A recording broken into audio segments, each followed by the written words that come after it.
1962ஆம் ஆண்டின் இலையுதிர்கால இறுதியில் அருணாச்சல பிரதேசத்தின் வடகிழக்கு எல்லை பகுதி பூமியின் மிகவும் தனிமைப்படுத்தப்பட்ட இடங்களுள் ஒன்றாக இருந்தது. 10,000 அடிக்கும் அதிகமான உயரத்தில் இமயமலை உறைய வைக்கும் காற்றையும் செங்குத்தான பாறைகளையும் கொண்டு உலகத் தொடர்பையே துண்டித்திருந்தது. இந்த கடுமையான சிகரங்களின் வழியே ஆயிரக்கணக்கான சீன படை வீரர்கள் முன்னேறி வந்து இந்திய சீன போரை தொடங்கினர். மலைப்பாதைகளில் நிலைநிறுத்தப்பட்டிருந்த இந்திய படைகள் தங்களை விட எண்ணிக்கையில் பல மடங்கு பெரிய திட்டமிடப்பட்ட ஊடுருவலை சந்திக்க நேர்ந்தது. 4வது கார்வால் ரைஃபிள்ஸ் வீரர்களுக்கு போர்ச்சூழல் மிக மோசமாகவும் அபாயகரமாகவும் இருந்தது.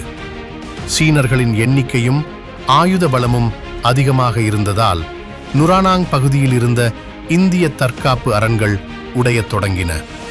ஒரு பெரும் இனப்படுகொலையை தவிர்க்க பின்வாங்குங்கள் என்ற ஒரே தர்க்க ரீதியான உத்தரவை இராணுவ தலைமையகம் பிறப்பித்தது. இந்த திடீர் பின்வாங்கல் மலையடிவாரத்தில் பெரும் பதற்றத்தை ஏற்படுத்தியது.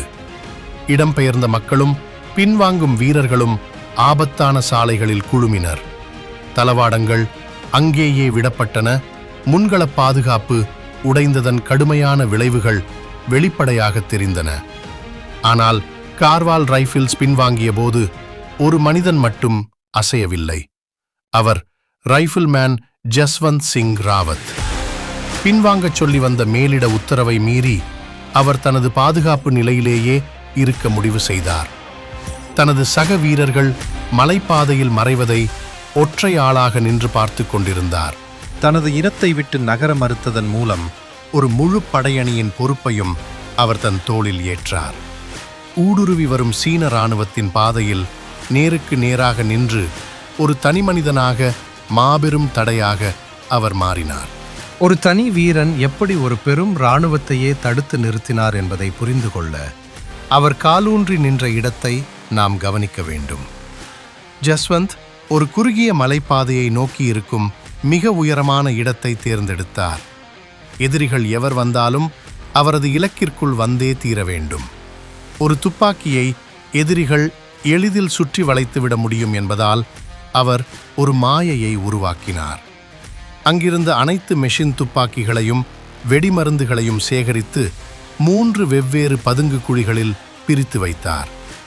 ஒரு முக்கோண வடிவிலான தற்காப்பு வியூகத்தை அவர் அமைத்தார்.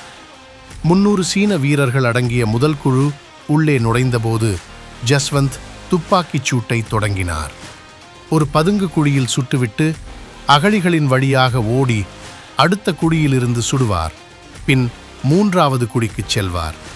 இந்த சுழற்சியை அவர் தொடர்ந்து செய்தார்.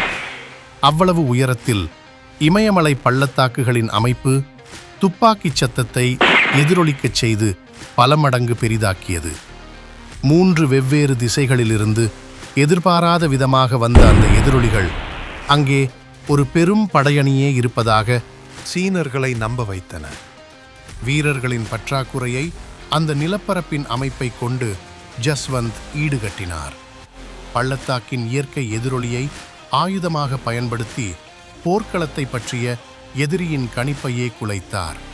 தூக்கம் என்பது அவருக்கு சாத்தியமில்லாமல் போனது. 72 மணி நேர தொடர் போராட்டம் மற்றும் கடும் குளிருக்கு தாக்குப்பிடிக்க முடியாமல் இறுதியில் ஜஸ்வந்தின் உடல் சோர்வடைந்தது. துப்பாக்கிச் சூட்டின் வேகம் குறையத் தொடங்கியதும் சீன படைகள் மலை உச்சிக்கு வந்து தற்காப்பு அரணை உடைத்தன. அப்போதுதான் தாங்கள் ஏமாற்றப்பட்டதை அவர்கள் உணர்ந்தனர். ஜஸ்வந்த் இறுதியில் வீர மரணமடைந்தார். ஆனால் போரில் உயிர் பிழைப்பது அவரது நோக்கமாக இருக்கவில்லை.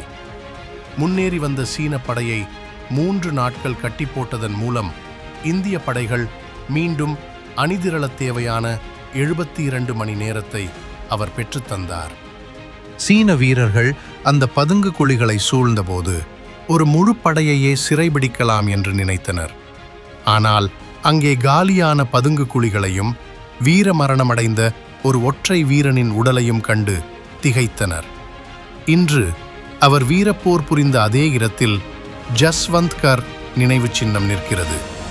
இந்திய இராணுவம் இப்போதும் அவரை பணியில் இருக்கும் ஒரு வீரராகவே கருதுகிறது. வீரர்கள் இன்றும் அவருக்காக படுக்கையை விரித்து சீருடையை தேய்த்து வைத்து தினமும் தேநீர் வழங்குகிறார்கள். ஒரு போர்க்களத்தில் ஒரு வீரனுக்கு கிடைக்கும் மிகப்பெரிய பெருமை அவனது எதிரியாலேயே வழங்கப்படும் அழியாத புகழ்தான்.